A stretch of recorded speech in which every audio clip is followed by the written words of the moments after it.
So కళ్ళు తాగితే urine infection తగ్గిపోతుందా అని చాలామంది పేషెంట్స్ అడుగుతూ ఉంటారు. ఇది ఒక అపోహ అండి. కళ్ళు తాగడం అంటే ఆల్కహాల్ తీసుకోవడం లాగా, అంటే మందు తాగడం లాగా అనమాట. సో మందు తాగిన ప్రతిసారి మనకి యూరిన్ అనేది ఫ్రీక్వెన్సీ ఎక్కువ అవుతుంది. అంటే పదే పదే యూరిన్ వెళ్ళాలనిపించడం.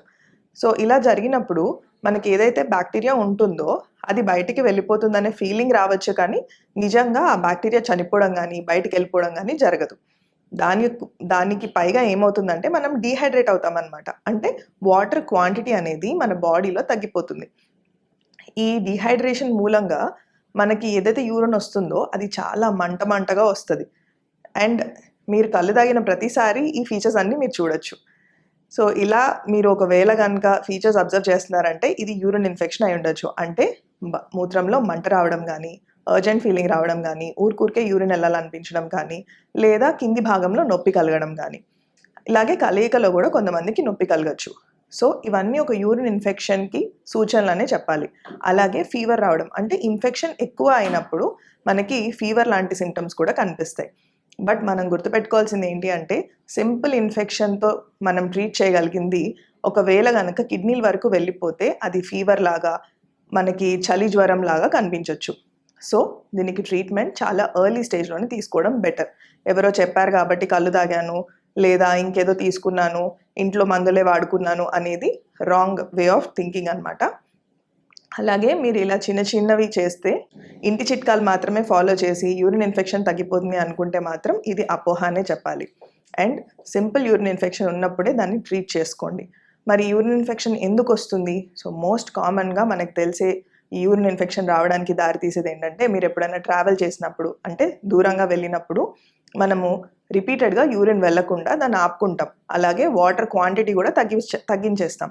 సో మీరు మార్నింగ్ నుంచి సాయంత్రం వరకు యూజువల్గా ఇంట్లో ఉంటేనో లేదా వర్క్ ప్లేస్లో ఉంటేనో 1 లీటర్ నుంచి 2 లీటర్ నీళ్ళు తాగుతారు. లేదా మీరు ట్రావెల్ చేసినప్పుడు ఏం చేస్తాము, ఒక అర గ్లాస్ నీళ్ళు కూడా తాగమన్నమాట. దీనివల్ల మనకి డీహైడ్రేషన్ జరుగుతుంది అండ్ యూరిన్ ప్రొడక్షన్ అనేది కూడా తగ్గిపోతుంది. సో యూరిన్ ఎప్పుడైతే ఎంత తక్కువ క్వాంటిటీస్లో ప్రొడ్యూస్ అవుతుందో మనకి యూరిన్ రావడం అనేది కూడా తగ్గిపోతుంది. బ్యాక్టీరియా అనేది మూత్రనాళం ఎంట్రీలో ఉంటుందండి. సో ఈ బ్యాక్టీరియా మూత్రనాళం ఎంట్రీ నుంచి బయటికి ఎలా వెళ్తుంది? మనం యూరిన్ పోసినప్పుడే ఈ బ్యాక్టీరియా అనేది బయటపడిపోవాలి. మనం యూరిన్ వెళ్లకుండా దాన్ని పొద్దున్న నుంచి సాయంత్రం వరకు ఆపుకుంటే ఏదైతే బ్యాక్టీరియా ఎంట్రన్స్లో ఉంటుందో ఆ బ్యాక్టీరియా అనేది వెనక్కి వెళ్ళి మూత్రం సంచిని ఇన్ఫెక్ట్ చేస్తుంది. సో ఈ మూత్రం సంచి ఒక్కసారి ఇన్ఫెక్ట్ అయింది అని అంటే అది యూజువల్గా మన మోషన్ ప్యాసేజ్ నుంచి వచ్చే బ్యాక్టీరియా అవ్వచ్చు, లేదా బయట నుంచి వచ్చే బ్యాక్టీరియా అవ్వచ్చు.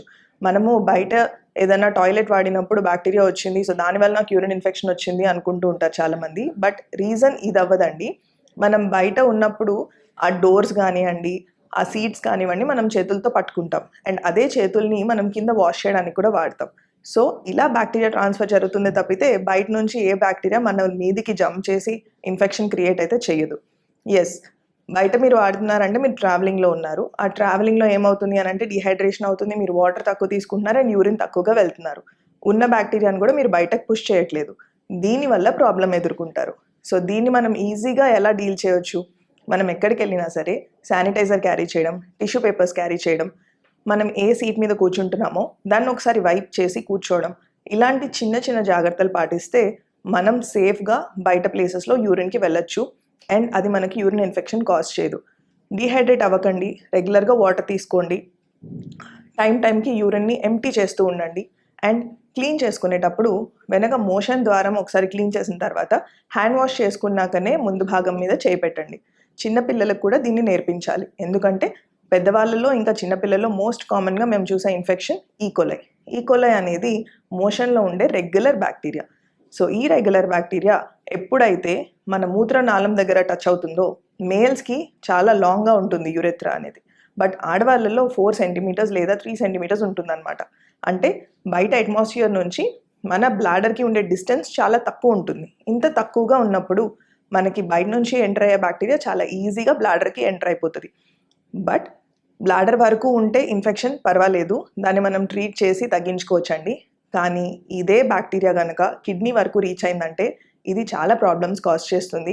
ఐవీ యాంటీబయాటిక్స్ తీసుకోవాల్సి రావచ్చు, అడ్మిషన్ అవసరం పడవచ్చు అండ్ ఇది చాలా సివియారిటీ వరకు ఎక్కువైపోయింది అని అంటే మన కిడ్నీలు కంప్లీట్గా డ్యామేజ్ అయిపోయే ఛాన్స్ ఉంటుంది.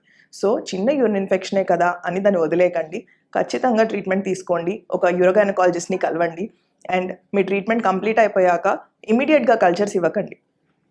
చాలామంది చేసే మిస్టేక్ ఏంటంటే ఇమ్మీడియట్గా ఒక కల్చర్ రిపోర్ట్ ఇస్తారు, ఈ కల్చర్లో నాకు క్లీన్గా ఉంది అని చెప్తారు.